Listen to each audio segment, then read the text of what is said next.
So I am already seeing very distinct energy buckets here. I think this is going to be a reading where it's a pick your group type of thing. I guess this is kind of like my version of pick a card, but the energy is more specific here than just a simple card. It's defined. So it kind of seems like I have what looks like two buckets here. All right. And they are both regarding the theme of your spiritual journey. And it's kind of what holds who this message is for. In other words, the way you've engaged in spirituality, esoteric, occult practices is the quote, who this message is for here. And then after you resonate with that, you understand it's for you, then guidance on something that's happening for you at this time will be what the message involves, I see here. So group number one, the first group, the way that you have interacted with spirituality or occult or esoteric practices has been happening for as long as you can remember. It's kind of like you were always naturally drawn to it, and maybe you can't even explain why. That consistency here is pointing at your message, and it's important that you recognize that this has been a consistent theme. You've just always naturally been drawn to these types of practices. The second group number two, is what looks like very recently on a new journey of spirituality, okay? This happened as a contrast from where you were at. So these people, you weren't naturally drawn to it. It kind of happened over time. Maybe at a young age, you were unaware that it even existed, or it just never resonated fully until a shift happened. This message today for you is why that shift happened and what it's pointing at. Interestingly, I do see a message here for my in-betweeners, and I know you guys are out there. You always comment to me and say, well, what if I'm both of them? What if I'm both groups? And here I do see an in-between. I see a bridge, and I won't dedicate an entire section to you. Instead, what I think I'm going to do is type you something in the description and suggest that you watch both parts. If somehow you closely resonate to both of those sides, despite them being conflicting, there is a message here for you, interestingly.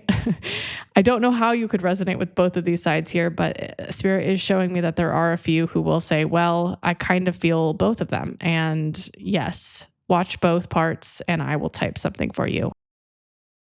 So this section is for my lovely esoteric drawn babies who have always been drawn. You were just born babies and you wanted to do tarot.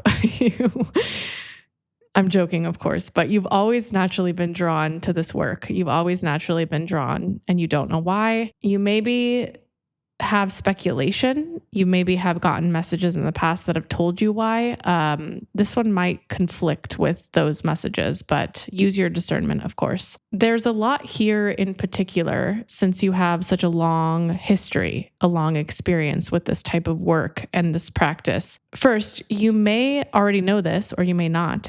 But it looks like here you are naturally more connected to source and spirit, which kind of makes sense, right? Being drawn to this kind of practice isn't random. But what's different from you to contrasting majority or the public is it's kind of been given to you earlier rather than been developed later in life. Like we hear about people who go through awakenings or connect to source, they develop that relationship. You were given that relationship. You just had it out the gate. So instead of strengthening that connection, you're kind of on an opposite journey here. It's not like what the mass kind of experiences where they wake up and then want to strengthen connection to source. You're almost disconnecting in a way. Maybe that's a bad word, but you're finding ways to ground in the physical because what looks like you're so tethered to the metaphysical, you're so tethered to source that there is a process here where you're figuring out how to ground. So like I said, people are strengthening connection with the divine. They are remembering, they are awakening. But uniquely, you came here quite remembered. You came here tethered.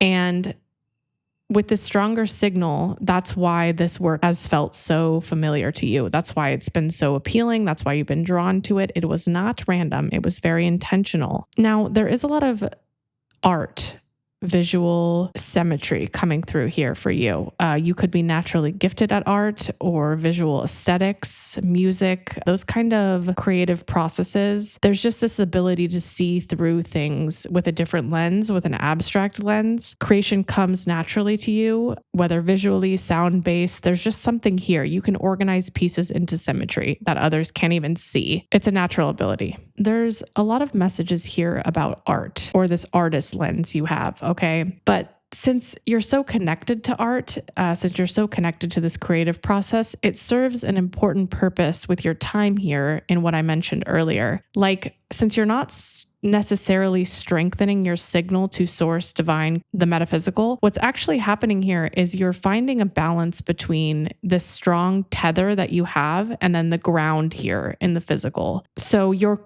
kind of what looks like here to create that bridge, because without that bridge, you risk being disconnected. Your experience here has a lot of tendencies to disassociate. It's not a bad thing, but you're kind of floating above the rest of everyone else that's kind of grounded here. So it's kind of about finding harmony between those two places and bridging that connection. I see this message kind of being here as a way to remind you to ground into the physical, to be able to embody the human experience more fully. And because your connection is so strong to art, expression, this creative process, whatever it is for you, you're naturally meant to create that bridge through your work, through your creation. In other words, this outlet for you, this expression, this creation, however it comes, I'm sure you know immediately. Wherever you create order and symmetry from something and you can kind of see the abstract, that's kind of how you're bridging the gap between the metaphysical and the physical. And what it does when you express yourself, when you create, is it grounds you into this reality so you can fully experience the human ride and still keep your strength and your connection to source as well. So I guess the message here for you is that there might be some difficulties that do arise when you're not in creation, when you're not expressing, when you're not having that outlet. You might feel more suspended above earth. You might feel more disconnected when you're not in this expression state, which kind of leaves a weird burden on you because you can't create 24/7. Artists, creatives, they're not meant to pump things out all the time. But the good news is you don't have to constantly be moving or working. It's just the act of regularly taking time to move that energy through you so you don't stay in that suspended state for too long. You might notice when you don't create or you're not expressing yourself, you might struggle with more earthly challenges like depression, anxiety, some sort of lower frequency issue that comes up for you. And there's also a message here about finding connection easier through this bridging process. If you've been struggling with love, deep connection, feeling connected, this might be a sign you need to work on that bridge more. It just helps the physical find you easier, almost like your signal is lost when you don't maintain that bridge. And those grounded in the physical can actually find you, can actually hear your signal when you're working on that bridge space. So the bridge here, what you're creating, is more than an obligation. It's helping to give you what looks like a full experience. So you're not just drifting above everyone else here. That outlet moves energy through you so you can ground here fully, so you can experience this earthly realm to the fullest potential. This next group specifically either recently got into spirituality work or has recently been involved in esoteric, occult, anything involving that. Recently means here that it wasn't a lifelong, consistent process. You weren't naturally drawn to it. This work came later in life in some way. So I guess the important distinction here is it found you a little later, whether from life circumstance, from natural interest that just formed. You weren't aware of spirituality in the past. Something here shifted, your focus changed, your mind opened. You get the point, right? So there's a lot here about how your life flip-flops. And flip-flops, I guess, is an important word. I don't know, but it goes on its head. It shifts, it changes. Your experience is so vastly different almost every year, it looks like, meaning you've lived a lot of lives in this lifetime, okay? You're the type of person, when you reconnect with others from the past, they don't recognize you. They kind of hold on to previous versions of you instead of are able to see you, how you are now, where you've gone, where you've changed. And I think that has to do with these people not being able to evolve as quickly as you. So they can't recognize a new you. They don't know how to evolve like that. So they just kind of assume you stayed the same like they did. So you're kind of really used to holding that gap for others when they can't see you in your now. Your message is rather interesting because I don't know if I see guidance here as much as it's showing me how this work evolves with and through you. There's a natural pattern you use, almost like a method of consuming things. For esoteric spirituality, occult work, whatever it is for you, you may find that you go to all the dark, deep corners rather rapidly. This is very much the energy of someone who doesn't read regularly, but then in one night consumes 20 series. You're like rapidly consuming content quickly. So you maybe will feel what looks like the deepest parts of spirituality practice, and you'll feel it quicker than most. I kind of see that in comparison, to give you an understanding, people who lead or teach or are in this space for their lifetimes will still not feel it as deeply and as quickly as you do. So you're not only absorbing quickly, you're absorbing the depths that people can't reach, even if they did this in their lifetime. Now, that doesn't mean there's a predefined timeline of how long you'll be involved in spirituality. It doesn't mean that you're doomed to just like give it up and move on. It just means the way you're engaging with this space is really unique. I kind of see you feeling into it deeply and using it for something and then moving on a few times in your life, almost like important moments, important threshold moments. There's a catalyst energy here, like the emotions that you feel from the work shift your path, shift you, move you. Whether it's conscious or unconscious, you're kind of seeking it out. You're kind of drawn to occult, spirituality, tarot, whatever it is, during moments that your higher self knows you need a course correction, knows you need a push to something.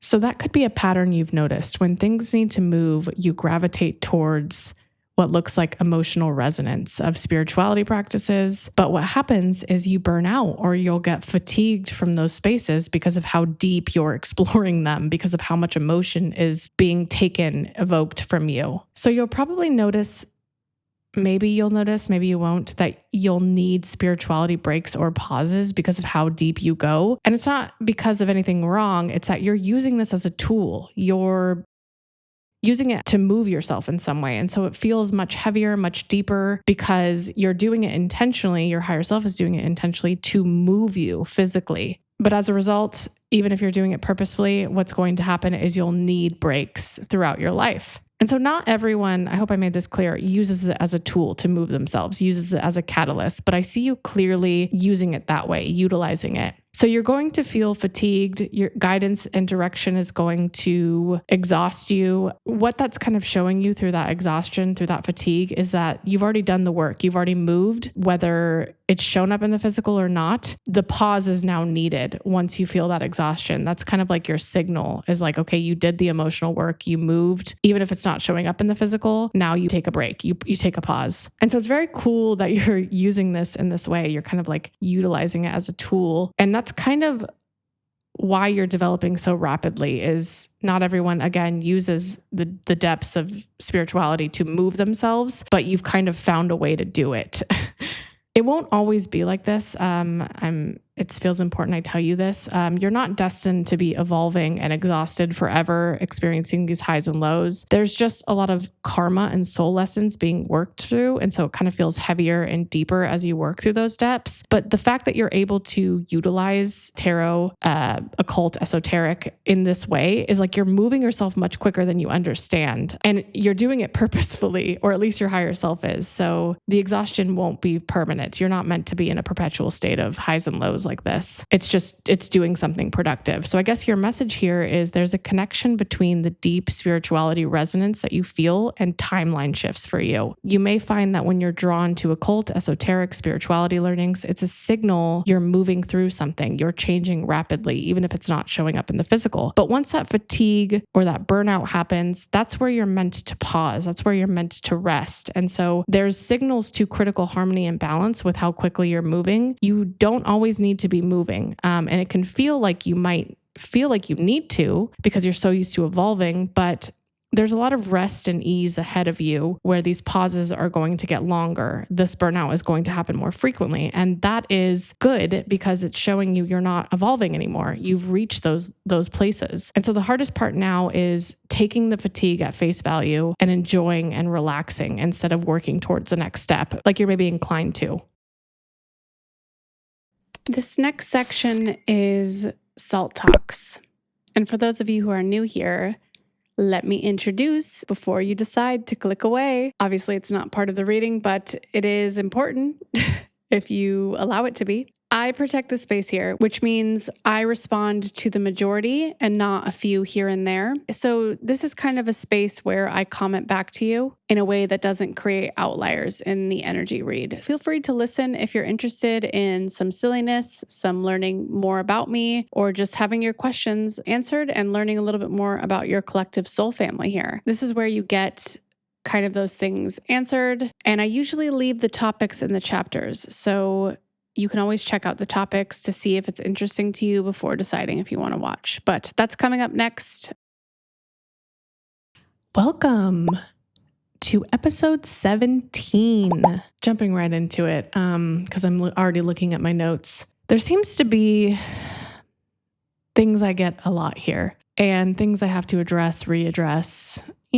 I love it. Personally, I just don't want to spend too long ranting about things and get to the questions that you guys want answered, not just my feelings, my thoughts. But I'm going to start with me, okay? So bear with me. There's two things that I get a lot, all right? The first is telling me to get to the point. This is saying, stop saying things are weird, stop apologizing, stop hesitating, just get to the point. And on the other end, if I'm not doing that, because I'm not going to be perpetually hesitating, I'm not going to perpetually be saying things are weird. If I don't do that, I'm too direct. I'm too sure of myself, or I get lovely names like I'm a narcissist, or I'm too absolutist, I'm not nuanced enough. You get the point, right? Two ends of the spectrum here. And so what I wanted to bring up by saying this right away, because I have this just in multiple pages of my notebook here, is I'm either too hesitant or I'm too direct. There's no winning here. Okay. I'm constantly being assessed. I'm constantly told to change my approach in a different way. And so very recently I shifted my perspective because for a while I was taking criticism in very openly. I wanted to be better. I wanted to keep adjusting. I wanted to keep learning. I still want all that. I'm very much like that. But I learned through my time here, very short time here on YouTube, there is no world where I'm going to get to a place where I will not get feedback about something. There's no end point. There's no point I've adjusted just enough where nobody says anything. Okay. So I've learned to accept that. I've learned I'm just going to be me and I'm going to take the pauses, take the hesitation. I'm going to say things are weird. I'm going to also be direct sometimes. There's going to be just chaos. It's just going to be how I'm feeling that day. All right. And so why am I saying all of this? I guess I just am someone who very much likes to give disclaimers. I am someone who likes to say I'm aware of how things come across. I like to reassure people that I'm aware, okay? And I think people mistake this for self-doubt, for hesitation, for lack of confidence. I've gotten all sorts of feedback about how I come across to them. And I wanted to bring this up because I want to share how it comes across for me as an energy reader when you say things like that. There are people here, believe it or not, that are confused, that don't have context about me, that don't like direct approaches, and that want to be shown that I am aware, taken a step back. They want the context, okay? And people who don't want that, people who just want me to get to the point, be frank, be blunt, I will be like that occasionally because sometimes I want to be like that. But there are people who need more accommodation. There are people out there whose energy is more timid. They want to feel like I'm self-assessing. They want to feel like I'm not closed off. And I totally understand how those who don't need that feel. They feel it's annoying. They feel I'm pausing. They have all these assumptions about who I am as a person when I speak that way. But I want to say one thing.